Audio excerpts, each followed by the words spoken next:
Agriculture minister గారు సభ్యులు లేరు, మంచి అవకాశం పోయింది అధ్యక్ష. నేను చూస్తే ఆశిస్తానని చెప్పి నాకు అభ్యర్థం లేదు, కానీ సభ్యులు లేనప్పుడు ఇంట్లో అవసరం. ఏ నిర్ణయం తీసుకుంటే ఆ నిర్ణయానికి కట్టుబడి ఉంటా. మీరు ఏ నిర్ణయం తీసుకుంటే ఆ నిర్ణయానికి కట్టుబడి. టీవీ ద్వారా చూస్తారా అధ్యక్ష? సమాధానం చెప్పిన సమాధానం చెప్తారా? సమాధానం చెప్పండి.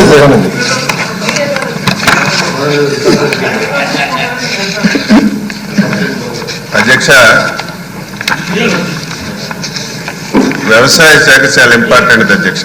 ఓకే, లాస్ట్ 5 years ఒక సంవత్సరానికి 7,500 రూపాయలు రైతులకి ఇచ్చి మొత్తం ఆ డిపార్ట్మెంట్ అంతా క్లోజ్ చేశారు అధ్యక్ష. ఒక రైతు వ్యవసాయం చేయాలన్నా లాభసాటిగా పొందాలన్నా ఆ 7,500 సరిపోదు అధ్యక్ష.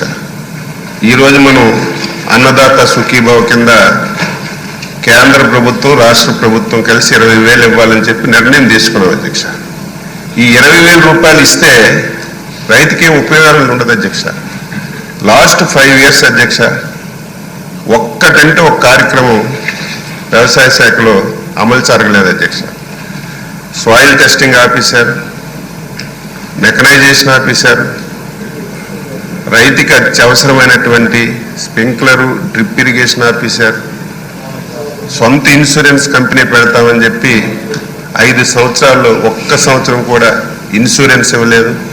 ఒక సంవత్సరం మన నాయకులు పోడియం దగ్గరికి వెళ్ళి కూర్చుంటే ప్రభుత్వం నుంచి 1 సంవత్సరం ఇచ్చారు తప్ప 1 సంవత్సరం ఇన్సూరెన్స్ ఇచ్చిన సందర్భాలు లేవు. 5 సంవత్సరాల్లో చాలా విపత్తులు వచ్చాయి, సైక్లోన్లు వచ్చాయి, వరదలు వచ్చాయి. ఇన్పుట్ సబ్సిడీ కానీ ఇన్సూరెన్స్ కానీ ఇచ్చిన సందర్భాలు లేవు అధ్యక్ష. మళ్ళీ ఈరోజు అది కూడా మోసం చేశారు అధ్యక్ష. ఎన్నికల ముందు మేనిఫెస్టోలో మేము 12,500 ఇస్తామన్నారు. ప్రతి సమావేశంలో ఆ రోజు ఉన్నటువంటి నాయకులు మేము రైతు భరోసా కింద 12,500 ఇస్తామని చెప్పి అధికారంలోకి వచ్చిన తర్వాత కేంద్ర ప్రభుత్వం ఇచ్చినటువంటి 6,000 రూపాయలతో కలిసి 12,500 ఇచ్చి మోసం చేశారు అధ్యక్ష. మనం అలా కాదు అధ్యక్ష, మేనిఫెస్టోలో పెట్టాం, ఎన్నికల ప్రచారంలో చెప్పాం.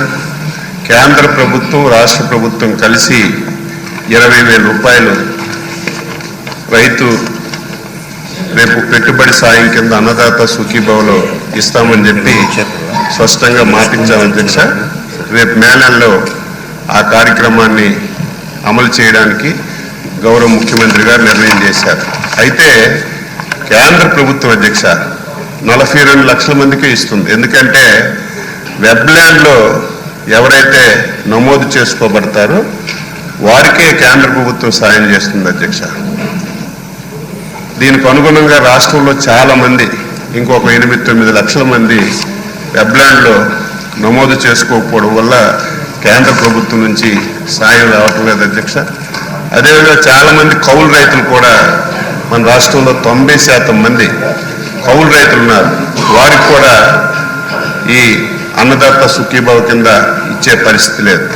అందుకే ముఖ్యమంత్రి గారు స్పష్టంగా చెప్పారు, ఇటు భూమి లేనటువంటి నిరుపేద రైతులు ఎవరైతే కౌలు రైతులు ఉన్నారో వాళ్ళకు కానీ, వెబ్ల్యాండ్లో లేనటువంటి వాళ్ళకి కానీ తప్పనిసరిగా ఈ పరిహారం అందించాలని చెప్పి నిర్ణయం చేశారు. శాసనసభ ద్వారా రైతాంగానికి మాటిస్తున్నాం. అర్హత కలిగిన ప్రతి ఒక్కరికి కూడా రేపు ఈ పరిహారం అందిస్తామని చెప్పి శాసనసభ ద్వారా రైతులకు తెలియజేస్తూ, ఇదేదో ఒక పరిహారం కాదు అధ్యక్ష.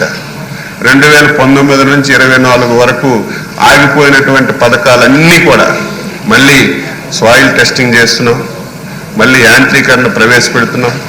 ముఖ్యమంత్రి గారు 90% సబ్సిడీతో మళ్ళీ స్ప్రింక్లర్లు, డ్రిప్లు ఇచ్చే కార్యక్రమాన్ని తీసుకున్నాం.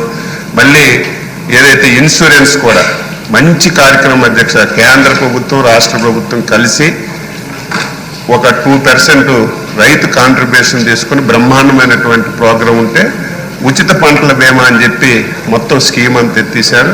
మళ్ళీ పాత విధానాన్ని ఈ రాష్ట్రంలో తీసుకొచ్చి మరి పంటల బీమా కార్యక్రమం తీసుకుంటున్నాం. ఎంత దారుణం అంటే రైతుకి ధాన్యం కొంటే డబ్బులు కూడా ఇవ్వలేదు అధ్యక్ష, మీకు తెలుసు. ఒక ధాన్యం అమ్మితే 7 మాసాలు 8 మాసాలు డబ్బులు వచ్చాయి కాదు.